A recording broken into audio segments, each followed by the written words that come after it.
Hi everyone, today I'm going to show you how I scallop my Fender Japan Traditional II Strat that before I have installed the largest fret wires ever.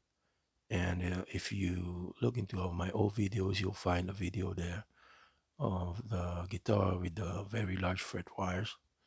And I decided to remove it and just install some normal jumbo Dunlop 6000 fret wires and make it into a mom scene modified stratocaster.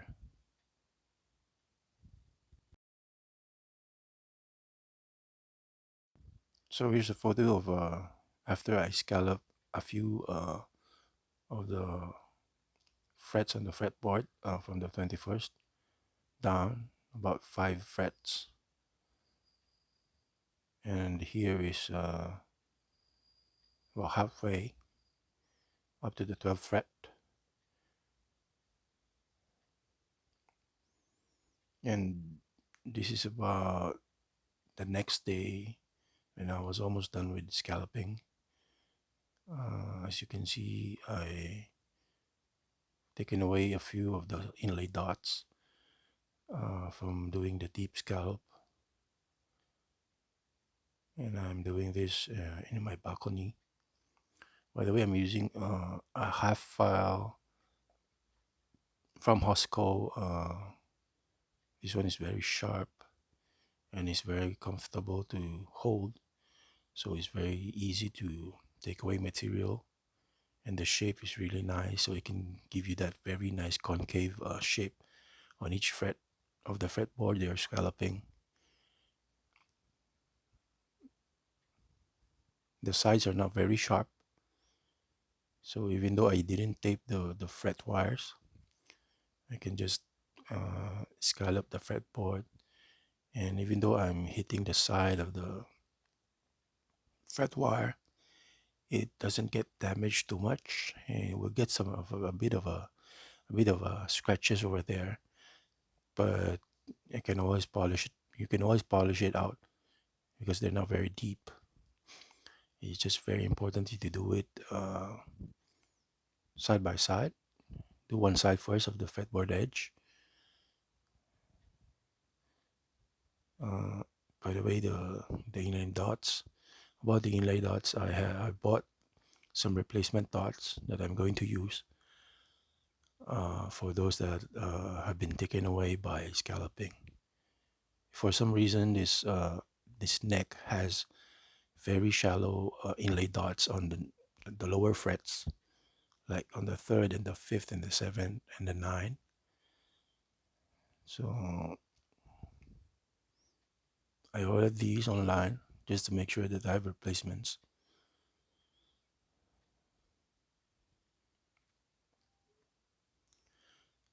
So back to scalloping. For scalloping your fretboard, I mean, I've done this when I was younger a lot on my guitar fretboards, and I've already forgotten how hard maple is because I've been doing a lot of rosewood scallop, and I just realized how hard to scallop the fretboard of a maple neck because you have to do all the sanding and even the finishing of the fretboard you have to do because you cannot leave a maple fretboard uh, without any finish if the whole neck has been finished with lacquer.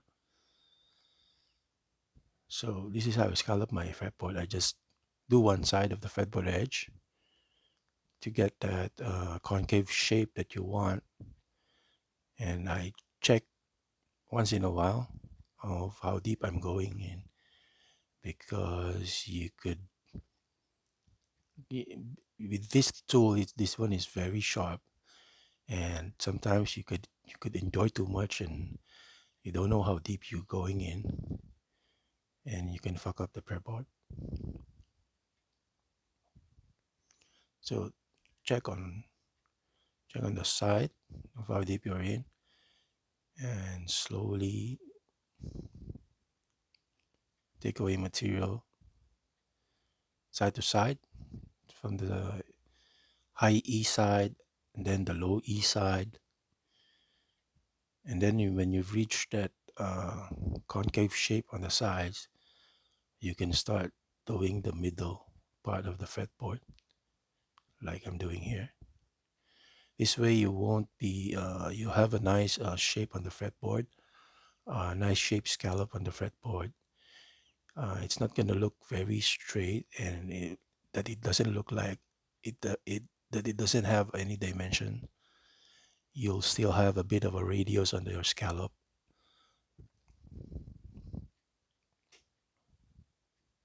So side by side. So yeah, the side of the file is not sharp. So as I've said before, it doesn't damage the fret wires too much. It will scratch, but you can always polish it out. I might grind down a little bit more on the side here just to make it a lot smoother, but I'll probably do that next time. So here's the whole thing after finish scalloping.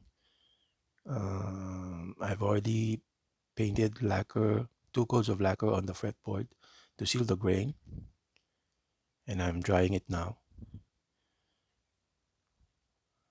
Here it is with installed on the body, just to make sure that there's the setup I've had before is the same, and there's no issues with the neck, because I've taken away materials on the neck, a lot of materials.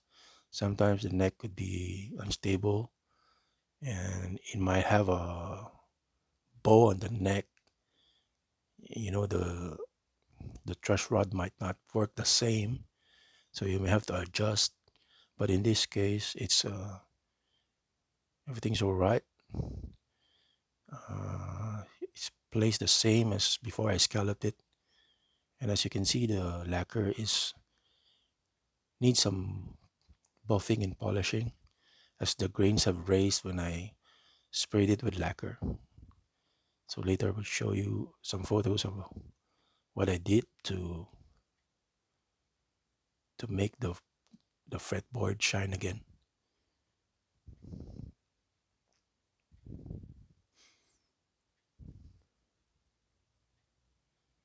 So this is the next day. I've sanded off the fretboard with the 1,000 and 2,000 grit sandpaper, and I'm going to start polishing the lacquer on the fretboard to give it that nice shine.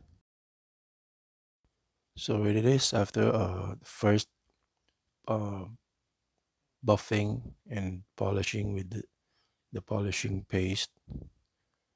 As you can see, the grains are gone, but it's still not as smooth. Here's from the side.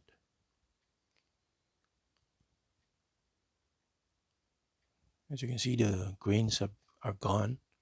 Those bumps on the lacquer are gone. And here it is after the second one. By the way, I only used elbow grease on this. I didn't use any buffing wheel at all. This was all done by hand. And finally, here's the guitar again.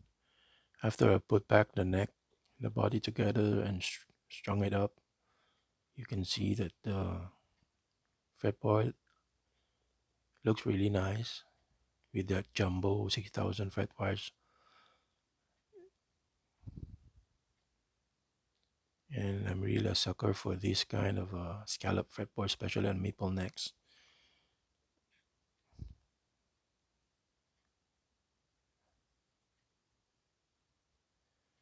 And here's another angle for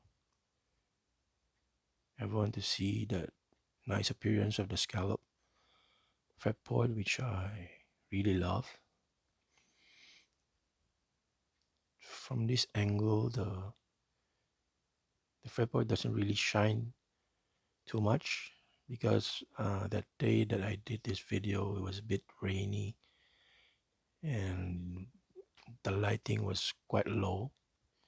Clouds were out, the sun wasn't, but I will try to find some nice angle on the guitar to show that really nice scallop appearance. Here it is. I really love it when the light shines on a scallop fretboard and you can see those like moving patterns of the light on the fretboard like that. You can see that. I really love looking at that. And so that's it. And that is how I scallop my fretboard. And hope you enjoyed it. And thank you for watching.